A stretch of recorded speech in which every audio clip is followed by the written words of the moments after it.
Hi friends, నమస్తే. Welcome to honours kitchen. ఈ రోజు రెసిపీ దాబా స్టైల్లో ఆలు మసాలా కర్రీ తయారు చేసే విధానం షేర్ చేయబోతున్నానండి.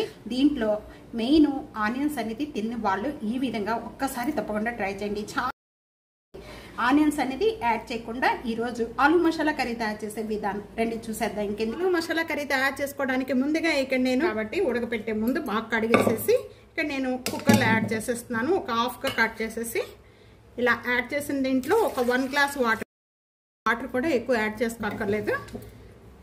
ఒక మూత పెట్టేసి ఒక 3 విజిల్స్ వచ్చే వరకు కూడా కుక్ చేసేసుకుందాం. బంగాళదుంపలు 3 విజిల్స్కే బాగా ఉడికిపోయాయి. ఉడికిపోయిన బంగాళదుంపల పైన చెక్కు తీసేసుకొని మనం ఈ విధంగా ఉంటే కొద్దిగా మ్యాష్ చేసేసుకోండి. బాగా వేడిగా ఉన్నాయి. చిన్న చిన్న పీసెస్గా నైఫ్తో కూడా కట్ చేసుకోవచ్చండి. కట్ చేసేస్తే కదా ఇలా చిన్న చిన్న పీసెస్ అలా అయిపోయిన వాటిని మొత్తం కూడా మనం సైడ్ పెట్టుకుందాం. ఆనియన్స్ లేకుండా ఈరోజు ఆలు మసాలా కర్రీ తయారు చేస్తున్నాను. రేపు మనకి దసరా వస్తుందండి. ఉల్లిపాయ ఎక్కువగా యాడ్ చేసి తీసుకొని వాళ్ళు ఈ చాలా టేస్ట్గా ఉంటుంది. అందులో 2 టేబుల్ స్పూన్ ఆయిల్ యాడ్ చేస్తున్నాను. ఆయిల్ బాగా కాగిపోయిన వెంటనే కూడా ఇవన్నీ కూడా మనం స్పైసెస్ యాడ్ చేసుకుందాము. ఇక్కడ నేను బిర్యానీ ఆకు ఒక దాల్చిన చెక్క, ఒక పెద్ద యాలక్కాయి, 4 లవంగాలు, 1 యాలక్కాయి, జాపత్రి, అలాగే కొద్దిగా అల్లం, ఒక 2 పచ్చిమిర్చి చిన్న చిన్న పీసెస్గా కట్ చేసేసుకొని ఇవన్నీ కూడా ఈ ఆయిల్ కాగిన వెంటనే దీంట్లో యాడ్ చేసేస్తున్నాను. ఇవన్నీ వేయించేసుకుందాం. ఇక్కడ ఇవన్నీ కూడా వేగుతూ ఉండగానే కొద్దిగా ఒక 1 పించ్ ఇంగువ యాడ్ చేస్తున్నాను.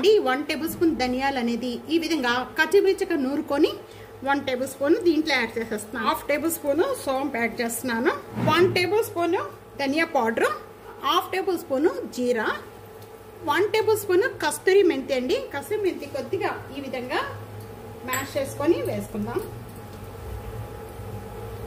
1/2 table spoon garam masala powder add చేసి కూడా బాగా వేయించుకుందాం.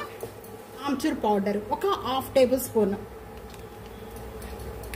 ఒక 1/2 టేబుల్ స్పూన్ రోస్ట్ చేసిన జీరా పౌడర్ దీంట్లో యాడ్ చేసేస్తున్నాం. ఇంకా 2 టమాటాలు చిన్న చిన్న పీసెస్ కట్ చేసిన 2 టమాటాలు. ఈ టమాటా అంతా కూడా సాఫ్ట్ అయ్యేంత వరకు కూడా బాగా మగ్గించేసుకోవాలి. మూత పెట్టేసేద్దామండి. లో ఫ్లేమ్ లో పెట్టానండి. మసాలా అన్ని కూడా మాడకూడదు, మంచిగా వేగాలి. మసాలాలన్నీ కూడా బాగా సాఫ్ట్ గా అయిపోవటానికి నేను పావు కప్పు వాటర్ యాడ్ చేస్తున్నాను. ఆయిల్ తక్కువగా తీసుకున్నప్పుడు కానీ లేకపోతే మన ఆనియన్స్ తీసుకున్నప్పుడు ఇలాగ కొద్దిగా వాటర్ యాడ్ చేసుకొని ఈ మసాలా అంతా కూడా మూత పెట్టి మగ్గించేసుకుంటే అన్నీ కూడా సాఫ్ట్గా అయిపోతాయండి. ఇది కూడా లో ఫ్లేమ్లోనే పెట్టుకొని మగ్గించేసుకోవాలి. 1 మినిట్ అయిపోయాక ఇప్పుడు ఓపెన్ చేద్దామండి.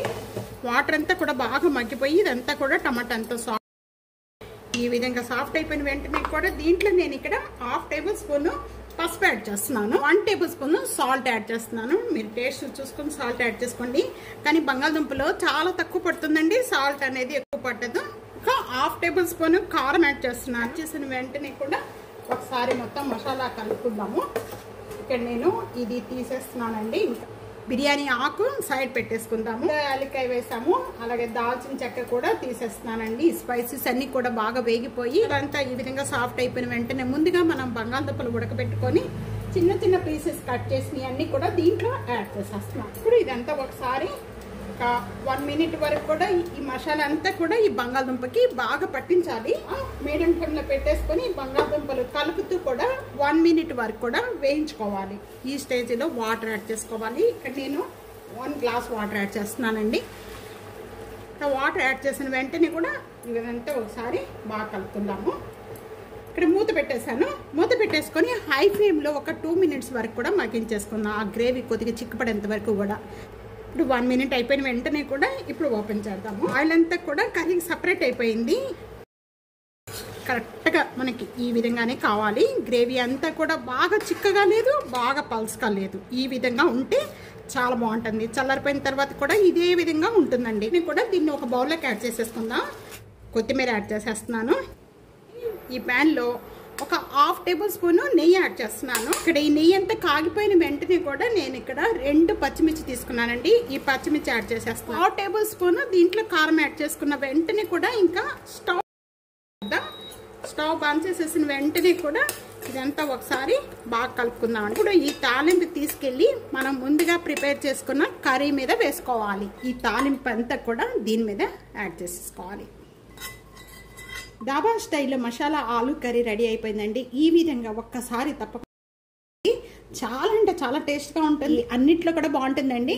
ఆనియన్స్ తిన్న వాళ్ళకి తప్పకుండా తయారు చేసుకోండి. వీడియో నచ్చితే కనుక ఫ్యామిలీకి ఫ్రెండ్స్కి video share and like comment subscribe చేసుకోవడం అస్సలు మర్చిపోద్దు. Thank you for watching.